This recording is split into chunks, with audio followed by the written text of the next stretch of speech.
We're in the midst of a low-cost, self-build revolution. We're building walls. It's harder than ever to get onto the housing ladder, so a few brave, ordinary people are resorting to the seemingly impossible. Always gets the adrenaline going.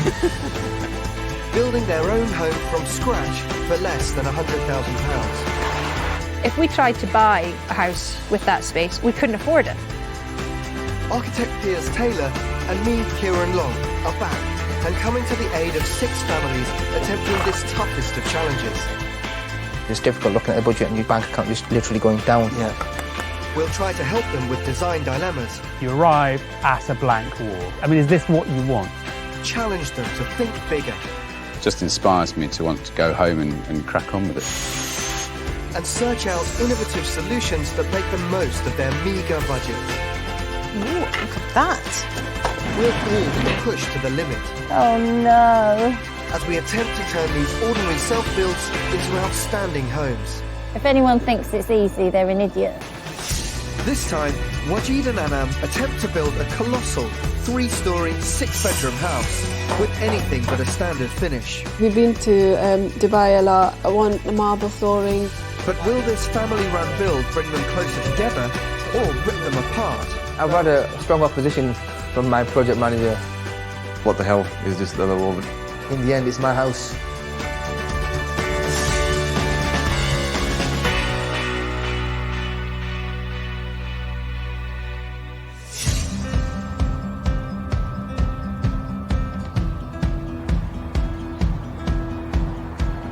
I'm in Burnley, on my way to meet Anam and Wajid. They've got an end-of-terrace plot in this world of terrace houses, but they're building a property that has to accommodate a very wide range of requirements.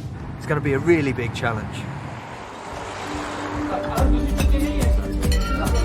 In Lancashire, the Khans are redefining the term house share.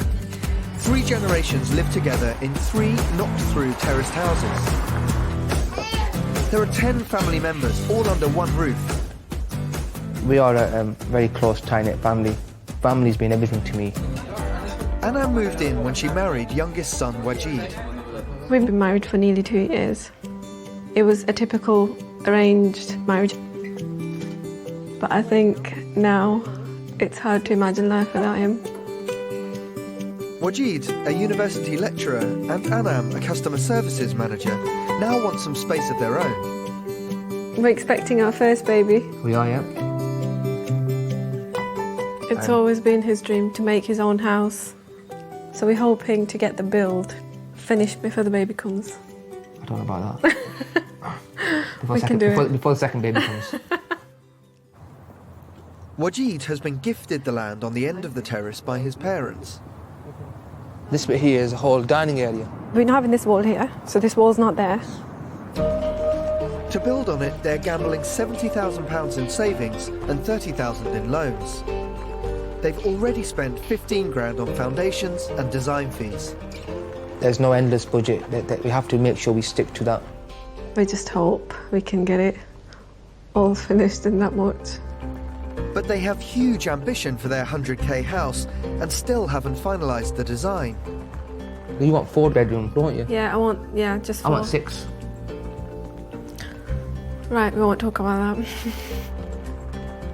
Never built a house before. Don't know anything about that. He likes to tell people what to do rather than doing it himself. That's what leadership's about, isn't it, really?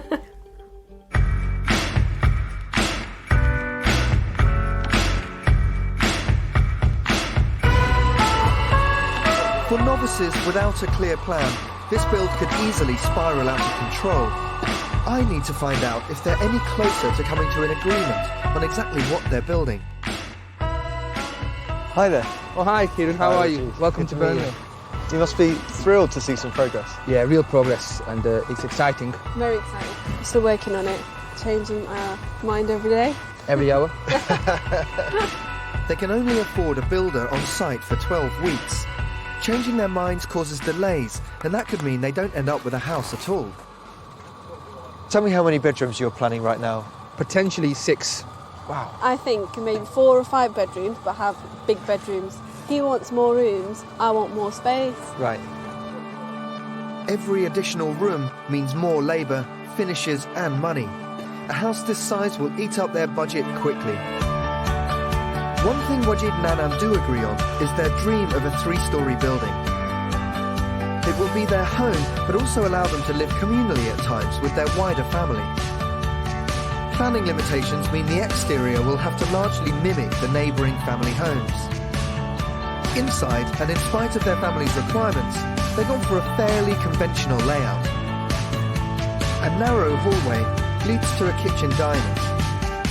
There's a large bathroom, an office and large reception room. Upstairs, there's a further generous living space, plus 3 bedrooms with en-suites and a family bathroom. On the top floor, there are 3 additional bedrooms and further en-suites. At 255 square metres, it'll be 3 times the size of its neighbours on this street. With just £100,000 to spend, it's an extraordinarily large build. But the ambition doesn't end there. Tell me about your taste and what your aspirations are in terms of design for the interior. I want a spacious house. I want a marble flooring. We want underfloor heating. We've been to Dubai a lot, and I think that's where we got the inspiration Right, so that from. kind of luxurious hotel room thing, Yeah. which is nice places to spend time. We have big dreams of making this house a perfect home for us, but I don't know how we're going to achieve it. Dubai luxury on their Burnley budget means they'll have to save money wherever possible. As a favour, Wajid's big brother Naeem has offered to project manage the build. He's got the unenviable task of delivering Wajid's expensive taste on his limited bank balance. It's a big responsibility. It's stressful because if I would leave it to Wajid, he won't have a house in 100k. He'll be having a house in 200k or 300k because he'll just go out and say, yeah, I like that, buy it. These French doors look much nicer. It will also have a heavy effect on our budget. It's okay. Tell me what it's like working with these guys. Absolutely awful. At times they want a door here, then they want one there, then they want there. So we built the wall and say, oh, hold on, we don't want that. Don't you think it's good to be creative? Yeah, but you need to be creative before you've actually built the solid wall. Continually changing their minds means work is being done and then undone. They simply can't afford to make it up as they go along. Is this going to come in under the £100,000 mark? I think it's just about... I don't think that's realistic at all. I think we're going to go way over budget. The interior, the en-suites with marble in it, it's all guiding up. I think they're looking at £125,000 to £140,000. Really? Wow. I just don't understand why they want that. Just think it's something different. As you walk in, we want to give you that feeling that it's not just a normal house. It's got the wow factor there.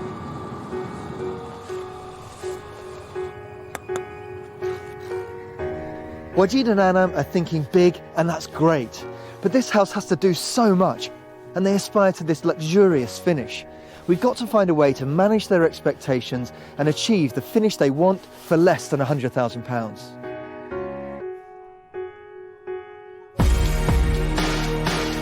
Up another one, Joe.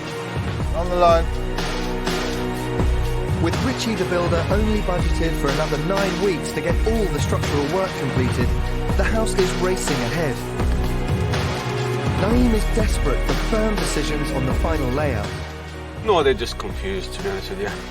So they're still chopping and changing, making up their minds and that. They've been altering their plans for months. To make matters more complicated, Wajid is a local councillor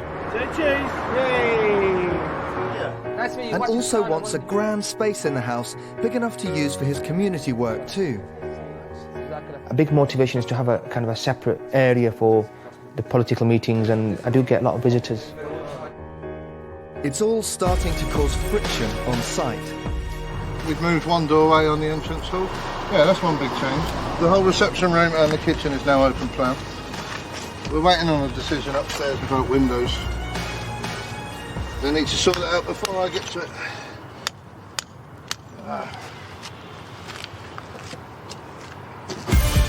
Planning restrictions mean we can't change the external look of the house. But Piers Taylor must get Wajid and Anam away from the site and take them back to the first principles of what they're building. Until they revisit exactly what the house is for, they won't be able to make good decisions or take control of the site. At the moment, Wajid and Anam are rushing headlong into this build, and I'm worried it's going to be really ordinary. And this is their one opportunity to build the house of their dreams for them. At the moment, my question is, who's designing this? Who's controlling it? Wajid wants a grand and luxurious home, but Piers can't find much evidence of one here. When you turn up, how do you know it's the house of a local important person? He begins by looking at the entrance hall. Here, you could have a fantastic lobby that you went into and you were received before you went into a reception. Yeah. And actually do away with your corridor. You've stolen the space of the corridor into that room. I mean, I would do a set of double doors there, and this will feel like a grand space. Maybe you need to flip the bathroom and staircase. This could be a beautifully detailed stair with a lovely handrail, which would be really nice. To improve the conventional arrival into the building, Piers' idea is to remove the narrow corridor and switch the bathroom and stairs. This would create a more generous and surprising light-filled space. It would also allow for an open, sweeping staircase. Double doors will also help add the touch of grandeur Wajid's looking for. Alterations must always be agreed with building control for layout and fire safety. I like the idea of the staircase. That is something that we thought about, but we've not been brave enough to come up with them. I'm curious that you say you need to be brave, because isn't this just how you go about the process of deciding what your building should be like? Yeah, we just stuck to the safest option, I think. And our builder's a bit... He doesn't like changes. But remember, it's your house. You can tell him it's your house. You can make any changes you like. I think maybe I'm just trying to worry about the builder's feelings here. Yeah. Your builder isn't the designer. You're the designer here. I agree. The only problem I've got, a project manager is my older brother. Yeah. Culturally, the older brother... I can tell him then. Older brother has a very big say. I can present him. And that might work.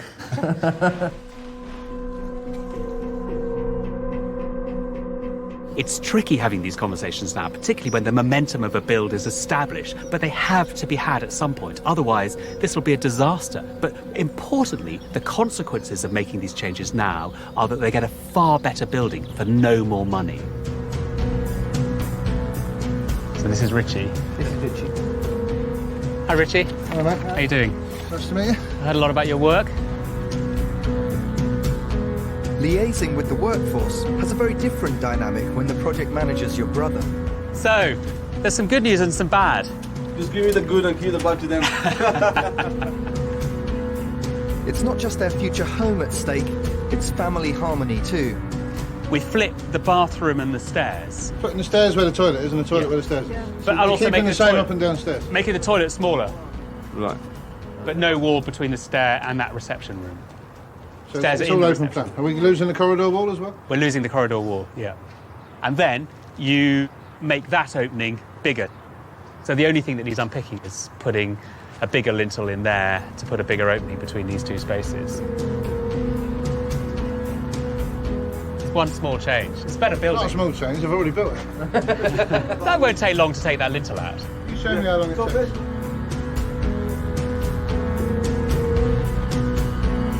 Finally, Wajid and Anam have finalised a layout they are happy with.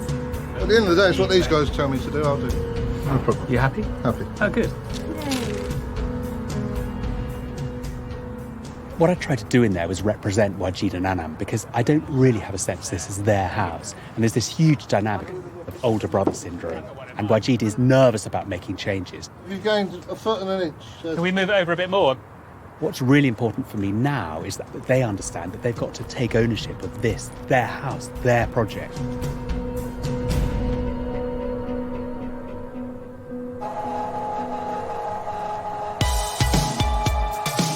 With key decisions made, the build progresses. The first floor walls have gone up, and the front has been clad in natural stone, costing £5,000. But there's still masses to do on this vast house. Rather than keeping an eye on the build, work commitments mean Wajid is absent for key stages. There's a lot that's happening at once. It's tough. It does get very difficult and stressful at times. He's missing the biggest and most expensive day of the build so far. £8,000 of roof trusses have just arrived on site, making their total spend to date £65,000. We are struggling with the budget. Wajid doesn't really discuss it with me as much, but I can tell it's quite stressful. The budget is actually going at a fast rate. It's very tight at the moment, very tight. Wajid will have a better idea of that. He will have a rough idea after he checks his bank balance. This is a very important part of the build, a chunk of the budget going on to the roofs. It's a very nervous time at the moment. Let's hope it all goes well. The crane cost £150 an hour to hire. Any delays to the schedule today will have a further impact on an already stretched budget. Them trusses are upside down. Because the trusses have come upside down, they have to take them off, plant them there, and then put the chain back on so they're right way up. So that's a bit of a delay in itself. We're behind an hour, so it's costing me money. And if any of the trusses get damaged, the financial impact could be catastrophic. Right, Joe, pull the rope. With the clock ticking, the trusses are given temporary fixings to hold them in place until after the crane has gone. This is the moment of truth now. One false move, everything comes crumbling down. Left hand side, needs to go to you.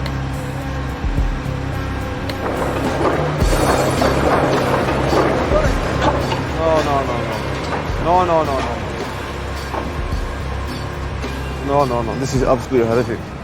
I don't know what's happened, to be honest. It's just, I just saw it all falling down. The temporary fixings haven't proved strong enough. The trusses have toppled towards the parents' house. The whole building could have come down. I don't know how much damage that's been done to the house next door. Having managed to get the trusses secured, the crane can head off, leaving a £900 bill. Naeem inspects the damage. Luckily the scaffolding was there, so it's not done any damage to the neighbouring house there. So we've got away lightly with that.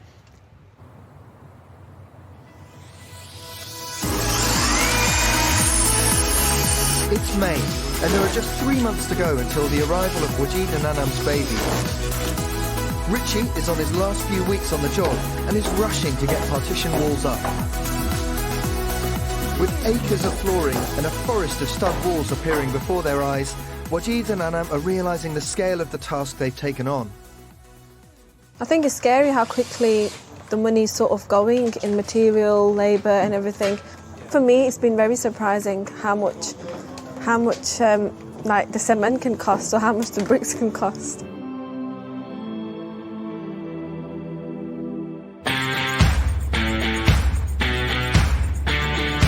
They wanted a 3-storey home with a high-end finish. But I just can't see how they can possibly afford it. Hi, Wajid. Hi, Kieran. Welcome. Good to see you. Unbelievable progress. This is incredible. They've done a fantastic job.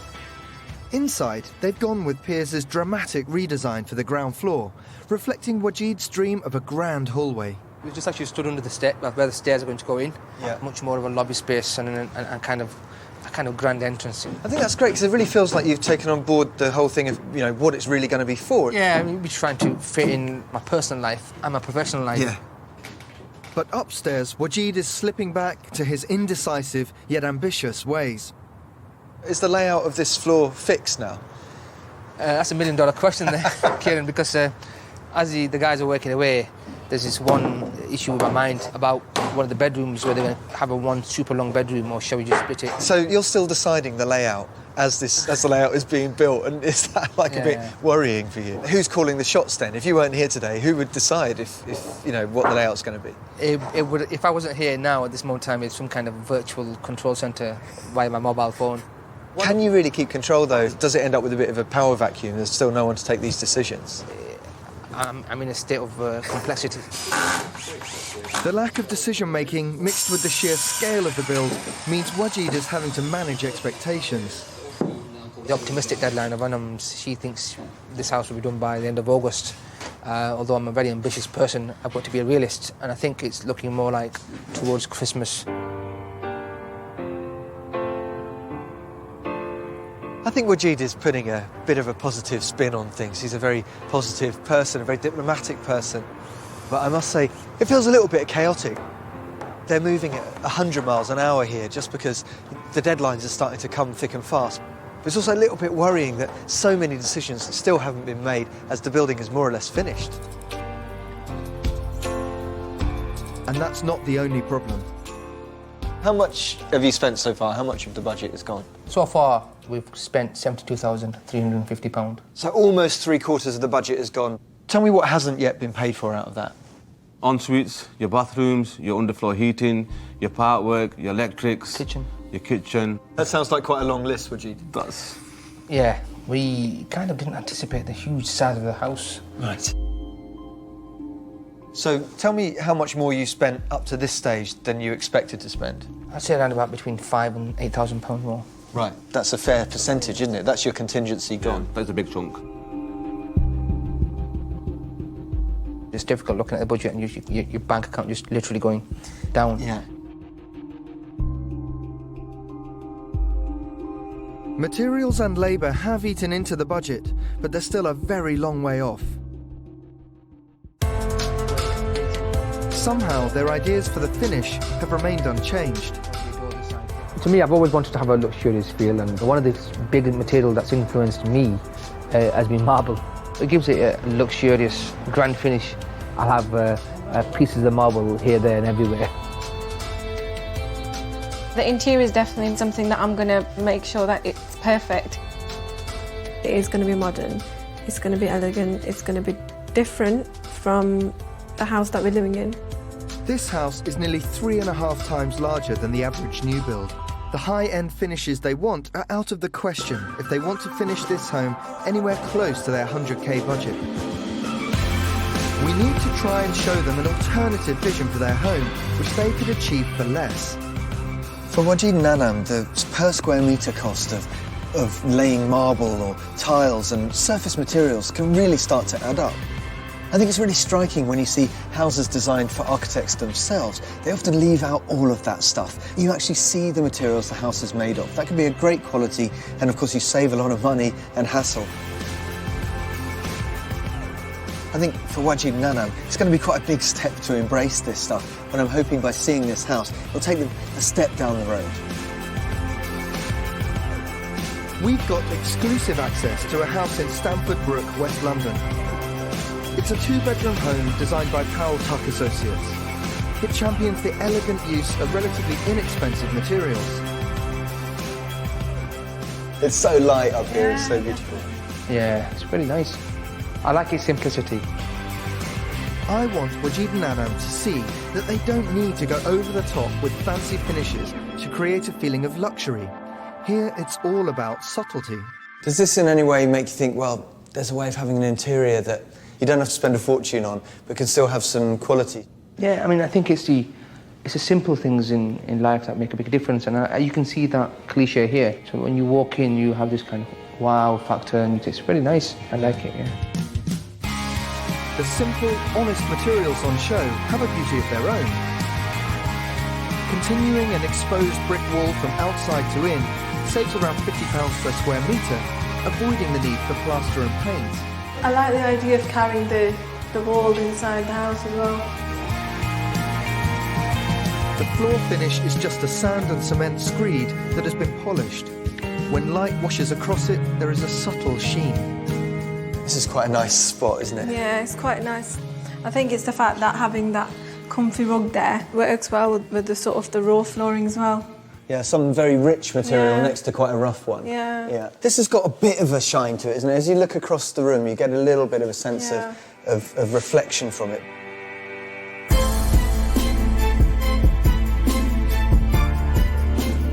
Even the ceiling, even the beams are exposed, but it's just so nicely, neatly done. And also the way it's finished, it's quite kind of inspiring. It's perfect for a family home, yeah. No, I like it. Good. Unpainted render, ordinarily used on the outside of a building, adds a natural texture. It can be done for a fraction of the cost of covering a bathroom this size in expensive tiles. That is probably the most eye-catching for me. I like this material. I think it really adds value to the interior. This is the kind of finish that does look neat, but still has a quality. Yeah, I totally agree with you. If Wajid and Anam are brave enough to take on some of these ideas, they could claw back some money from their overspend.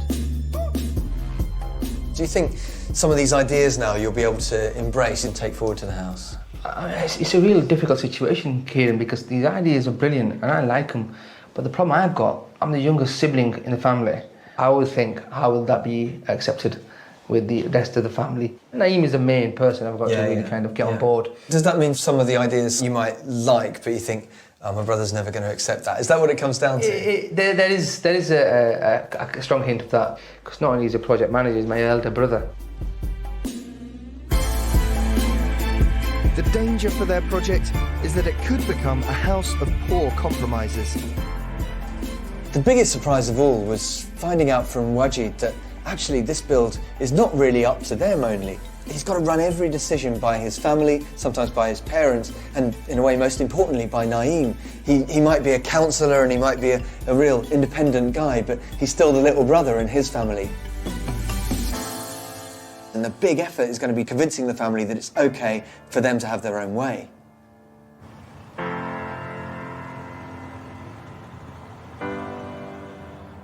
It's been 3 months since work started on Wajid and Anam's dream family home. The roof is now on, and they can no longer afford a full-time builder on site. Richie has left. I think we will miss him with all the stuff that he's done. He's helped us a lot. It's going to be different now because obviously Richie's gone, and it's going to very much fall in the hands of myself and Naeem, which is a scary feeling. Without a builder, they could easily lose momentum and rush decisions they end up regretting. Piers needs to help them come up with a strategy of low-cost solutions that will finish their home with whatever they have left. I heard that you're spending the budget like water. Yes, you heard right. You're halfway through a project and you spent 3/4 of the budget. Yeah, we thought we were kind of 3/4 way through the project, but now you reminded us we're halfway through the project instead. Piers believes that their one chance to complete their home within budget now is by making the most of materials they already have. Levelling and polishing their existing concrete floor will give a glossy, marble-like sheen for just the cost of hiring the equipment, around 370 quid. Marble is an excruciating £55 per square metre. Piers' idea would be just a quarter of that cost. The great thing about techniques like this is that you're not buying another finish to put on top of what you've already got. You're actually using what you've already got and just exposing the beauty of it. Hi there. Oh, hi. And this is just the first rough pass with a sander. This isn't polished yet. But if you do it properly, that's what you end up with. Mirror smooth. A polished concrete floor should retain its shine for at least 15 years and can be repolished when needed. Oh, smooth. That is like marble. It is, isn't it? It's a durable, low-maintenance and cost-effective solution to their desire for luxury. But creating the feeling of an imposing entrance hall is about much more than material finishes. The design and scale of the staircase itself could set the tone for the whole ground floor. Okay, so I've made a little model for you. Right. So, the principle of this is that there's one very generous bottom step, so is the second and third and fourth. This could be the most beautiful cast and polished concrete. Because concrete is such a versatile material, this could actually be a beautiful curve on it, if you wanted. Like the wraparound one. Absolutely. I quite get it, and I like the idea because the staircase is a part of the flooring. Yeah, absolutely. Your handrail starts here and is the most beautiful piece of metal that just turns the corner there. The original plan was for a straightforward, functional staircase, hidden from view. Piers' idea brings it firmly centre stage and a sense of grandeur to the room. The initial 4 generous steps of polished concrete would blend into the flooring. Then the material could become something more standard like timber, marking a change from public domain to private space.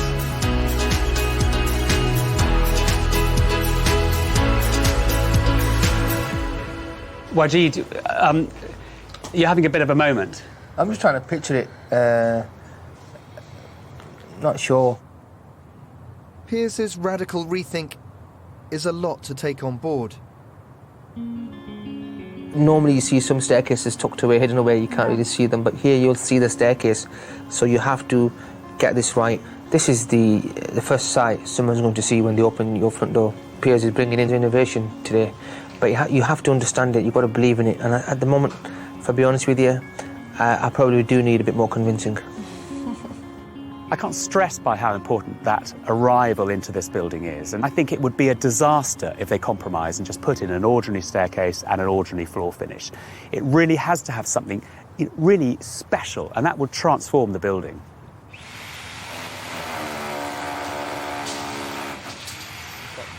.049, 6.04 metres. With just 8 weeks till Wajid and Anam's baby is due, and Anam's optimistic moving in date, the house is still very much a work in progress. 1.8. It's more important than ever that Wajid and Naeem pull together. Lift it up. The bills are racking up too. They're now having to pay for skilled tradesmen to carry out key jobs. Just plasterboarding the whole house is costing £4,000. Electrics are being installed, the render's going on, and windows are being fitted. Their total spend so far is now £85,000. But finally, Anam does have the key to her very own front door. It just looks amazing when you come into the street and the windows are in, everything. You've actually got the keys to open the door. So yeah, it does give you that homely feeling. Naeem's priority is understandably just to get the house done in the most straightforward way possible. I do like the concrete, polished concrete, but to have it all the way through, it's a bit too much, to be honest with you. All this part, put a thick shag pile in it, carpet. I think that's going to be a better idea. I'm going to talk to them and try to persuade them. Naeem is very organised, structured, get it done kind of guy. So unfortunately, that leaves little element of creativity.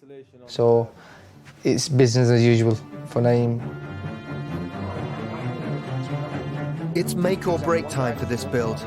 Wajid and Anam are losing the battle to make this home exceptional.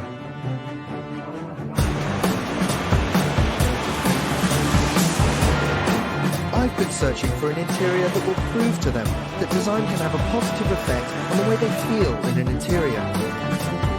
I've got one more chance to show them ideas that they might fight to have in their own home.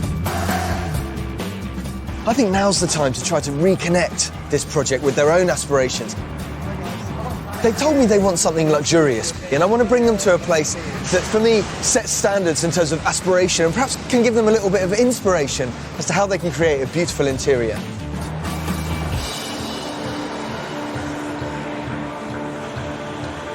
Sketch houses a collection of restaurants and bars in Mayfair, London.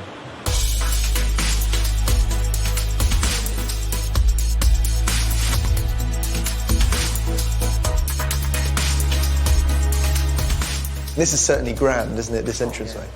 What do you think of this kind of rich gold ceiling? That's kind of a spectacular touch. It's different, isn't it?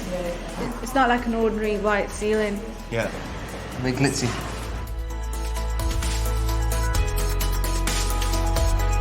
It's a world-class showcase of interiors. Each room has been individually created by some of the greatest contemporary artists and designers. Well, definitely here. That's very different, yeah. So what do you think? Could you imagine having a forest in your dining room? I've not seen anything like this before. It's really theatrical, isn't it? It's just amazing.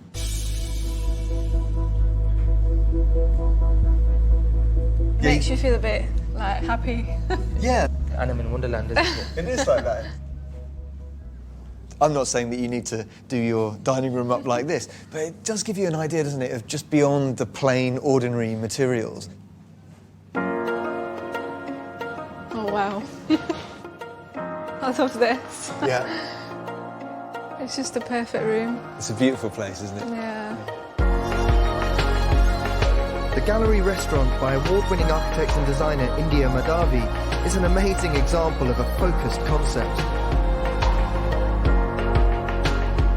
I love how it's just two things where it's just pink and then this copper colour. Yeah. Really beautiful, isn't it? It's just perfect. The room clearly appeals to Anam, but the real success here comes from its scale. We want to have a feature wall in every room. That idea of creating one wall of colour, when you see this place, don't you think there are these rooms that are conceived as a whole? Yeah. Have we got the confidence to go and do a full room in a similar vein? I haven't got the confidence. I think Anam has. Yeah, it's just about being brave and just being able to sort of go for it.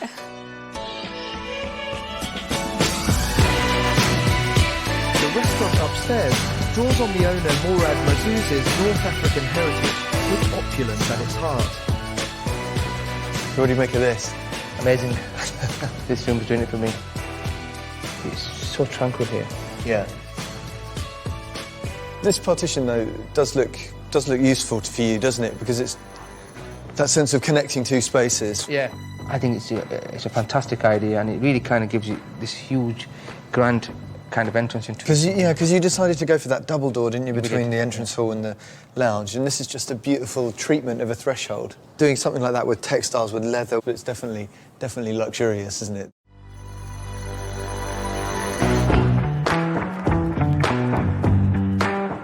To me, this is probably the favourite part. And I'm feeling the coziness, I'm feeling a kind of tranquility.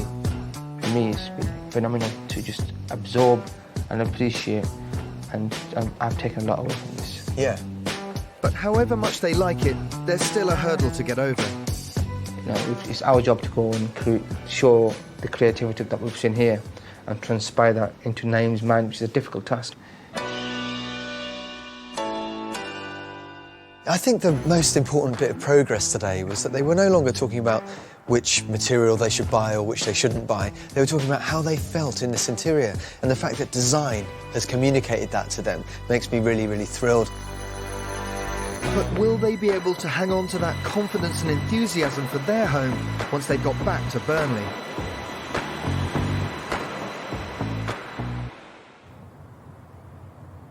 Just a few weeks later, for the first time, Wajid and Anam have a good reason to briefly take their focus away from the build. We're delighted to announce the arrival of our baby daughter, Amira Khan. Lots of presents. I think she doesn't know how lucky she is. Yeah.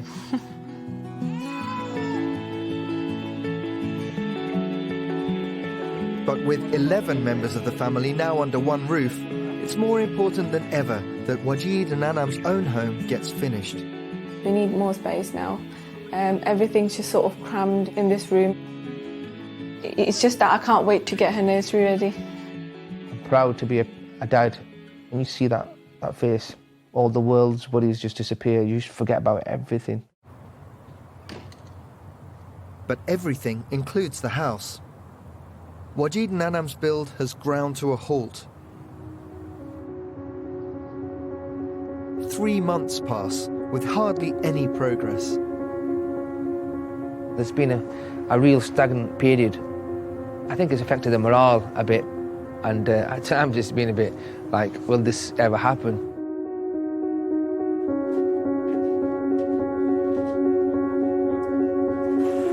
Naeem has also been sick, so has rarely made it to site. I've been quite ill, to be honest with you, with cluster headaches. Been about 6 to 8 weeks, but now hopefully after some treatment and hospital appointments, I feel a lot better.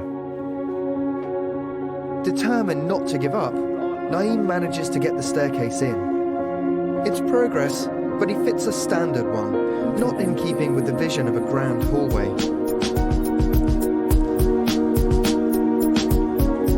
It's now over 8 months since they began, and there's less than 13 grand left to finish it.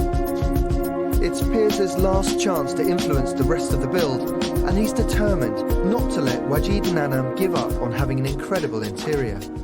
There's nothing worse than a building project that stagnates. But for me, the big surprise, or big disappointment really, I guess, is the creeping normalisation of everything. There's nothing distinct, there's nothing individual, there's nothing personal about this building yet. Piers must find out if Wajid is still committed to making this home special. You're right, I think there needs to be much more thought put into this, and that's not the idea to finish it, to be just getting things done. I think we need to do some things that are different. Yes. We really want to get our personal touch to this whole project. This space needs to be a really grand space. It needs to be spacious, needs to be beautiful, and what I worry about the stair is that it slightly domesticates it. It makes it seem like just a house, you know. Yeah. What you need to do to this is not just choose an interesting handrail and hope that that's going to do something. You know, it needs to be more than that. You're right, I think there's going to be much more. Piers needs to reboot their passion for that key entrance hall. What I think we need to do is have a vision for this room. Right now, you need to kind of get the bull by the horns and really make this an amazing building.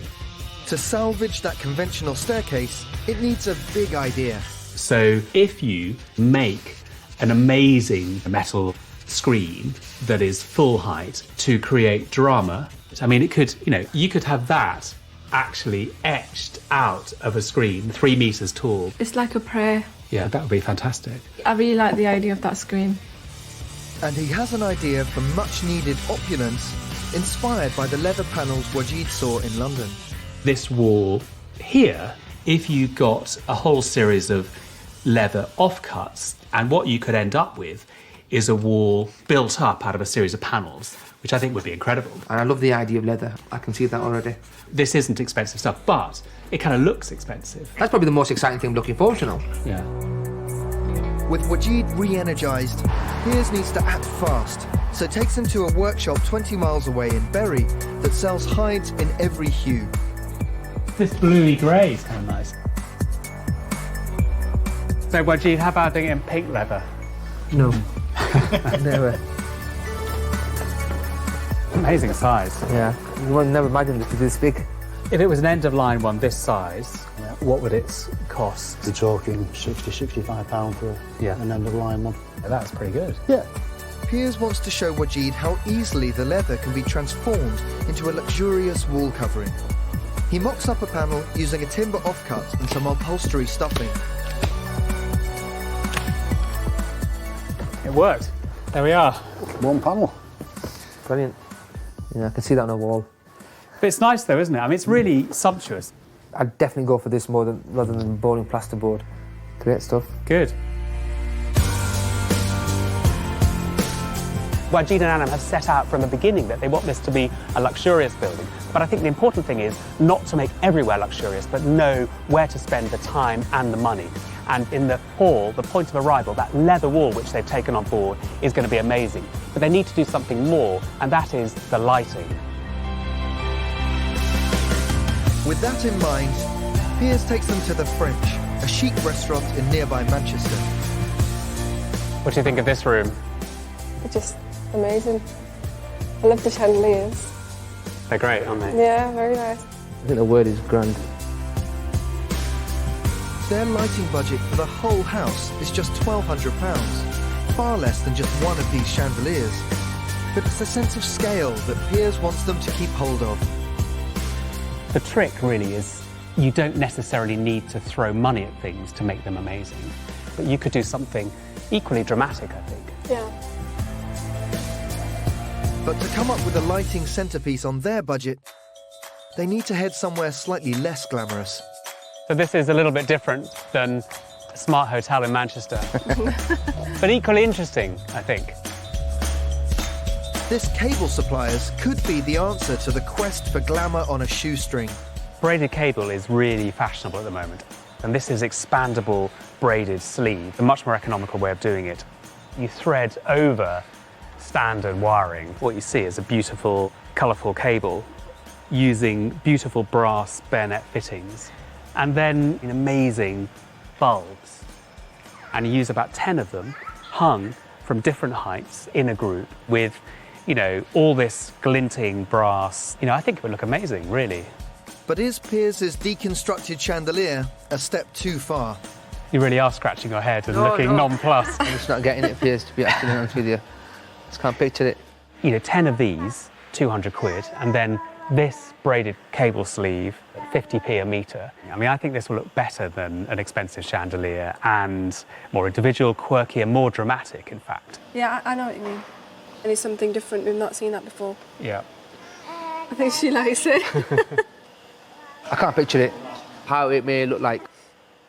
I'm just a bit confused. As always, he's confused.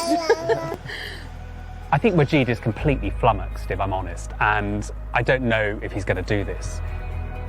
Real luxury isn't about squandering vast amounts of money. It's about the subtlety of light, material, detail and texture, and then invention.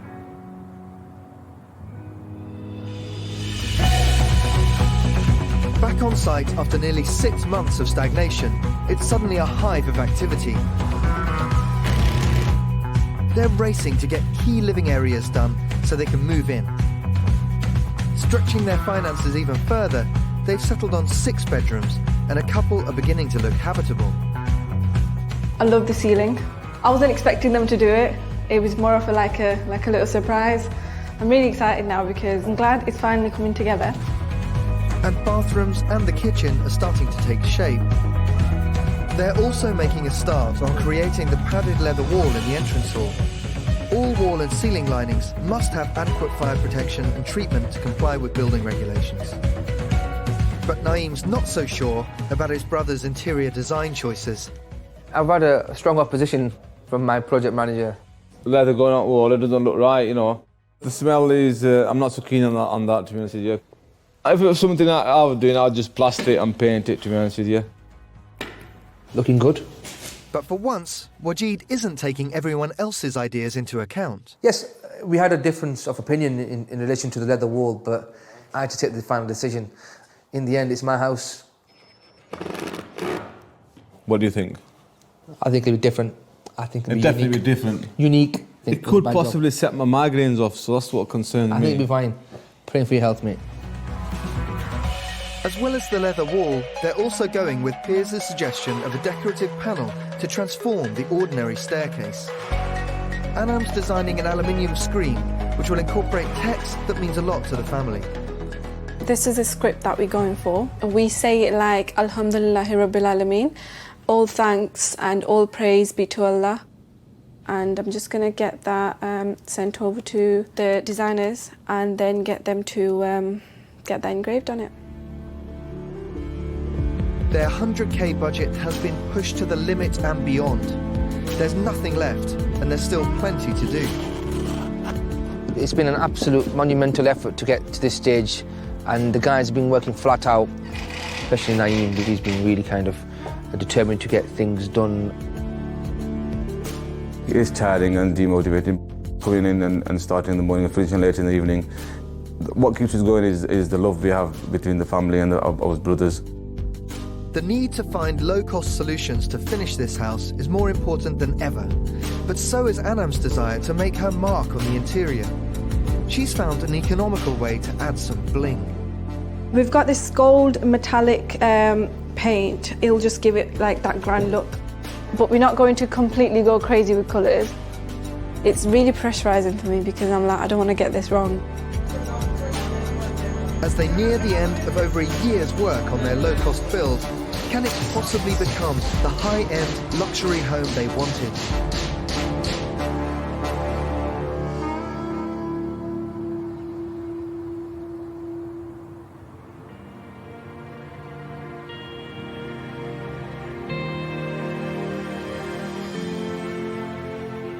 Wajid and Anam set out to build a 3-storey, 6-bedroom house for less than £100,000. And not only that, it had to accommodate a very complex set of requirements. It had to be a home for a new baby, to accommodate their large extended family, and also Wajid's work as a local politician. They were also struggling to understand how non-standard materials could create a luxurious interior. 13 months since the first brick was laid, we're back in Burnley to see whether they got their dream home.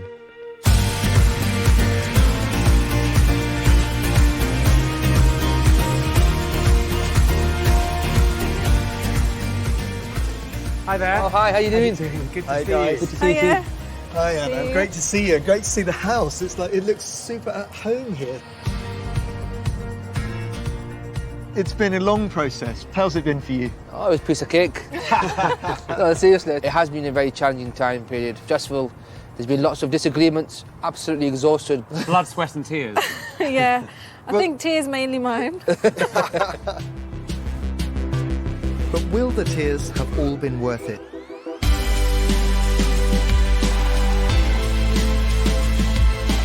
Wow, look at this. Amazing. This is fantastic. What a great space.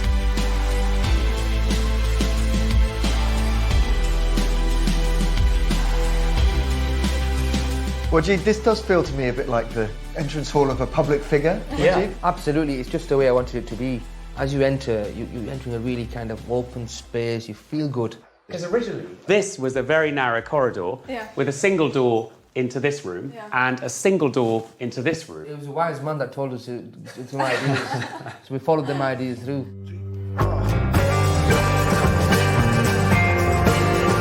Their open plan living area will give them the big sociable space they need for the extended family and to host the community when they finally move in. They managed to fit a kitchen for £6,500 and have given it a little extra opulence with a lighting feature they picked up for £300.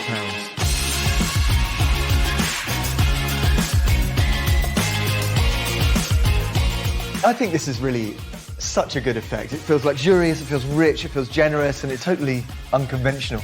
And I remember when we went to sketch together, this feels like a bit of that kind of luxury brought to Burnley in a way. It's pretty amazing the kind of effect you get with just some very basic materials. Because it looks really expensive. I mean, how much did this actually cost? Overall, it cost just short of £1,000. For the whole wall? For the whole wall. God, that's kind of amazing, really, isn't it? I mean, if you went to a contractor and asked for somebody to make you a custom leather wall, it would be many thousands. I'm so happy and so delighted that we went for this choice in the end. Without this wall, I don't think this space would have been complete.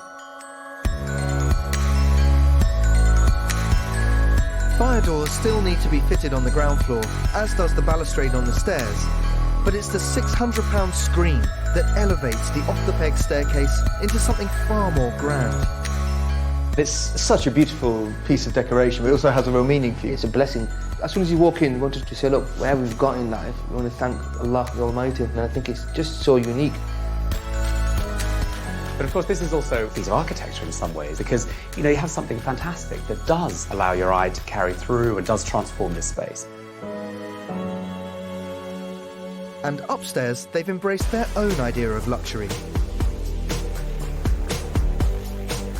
The gold and mocha colour scheme adds richness to the only completed bedroom. Much of the rest of the house is still work in progress, partly because they haven't compromised on finishes to get their Dubai hotel look.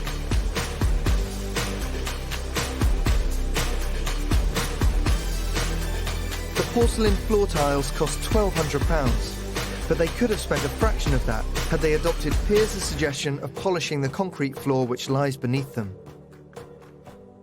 And Piers, you always want to see concrete in these places, but not everybody finds it beautiful. Maybe to some porcelain's more beautiful. I think you did find that concrete beautiful. We did. You remember? I think up until a couple of months, we were still going to have polished concrete. But then when we saw these tiles, we just couldn't help ourselves. We just had to get them. But there was another low-cost design idea which could have transformed the space even more. What I noticed, of course, is that you have put a chandelier up here, but you haven't done those 10 or 12 suspended bulbs. What happened there?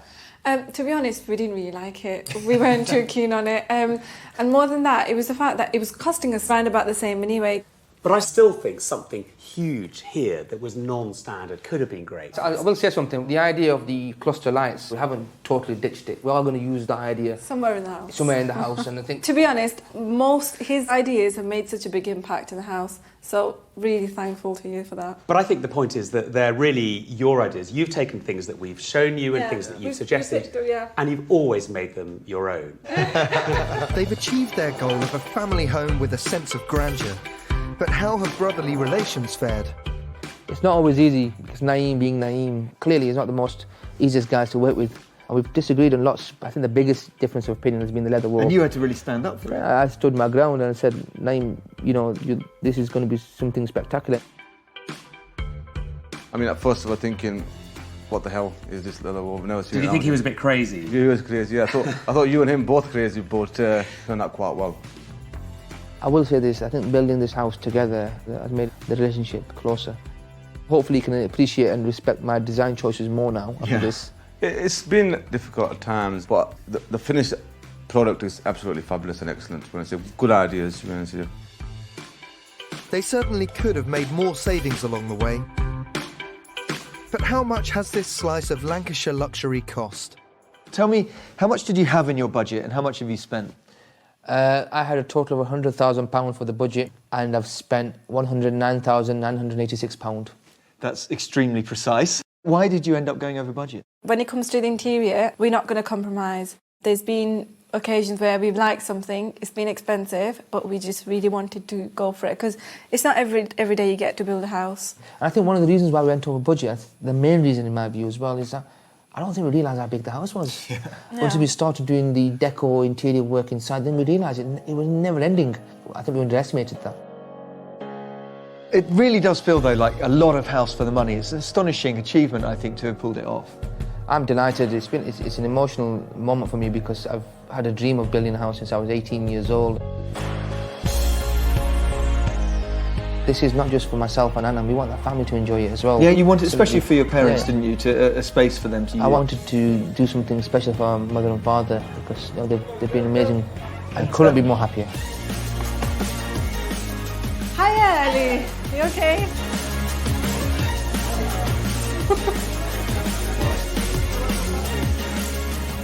I think Wajid and Anam, and perhaps Wajid particularly, was suspicious of what design could do for him, and I think he saw it as something unnecessary. And I think that he has understood that design can really enhance your life, and for no more money can actually completely transform a living environment from something quite ho-hum to something really good. So which bit do you like best? I like the kind of opening when you walk in. I think it's absolutely stunning and it kind of gives you a really grand feeling. Are you going to build a leather wall in your house and Actually, a gold screen? I've been inspired. Actually, the whole design and everything, it's I couldn't have thought of it. It's just amazing, something that we were looking forward to for so many months. And finally, you know, everyone's together, enjoying the space, enjoying the house. It's a wonderful feeling because when you've got friends and family, great people as we have today, it's nice to share your happiness with people. Wajid and Anam have achieved something I think really unique with this house because they haven't just built a kind of dream around them and their daughter and their small family unit. This is a building that's for their extended family and really for the whole community. It's sort of humbling and makes you feel joyful about the potential of architecture to bring people together.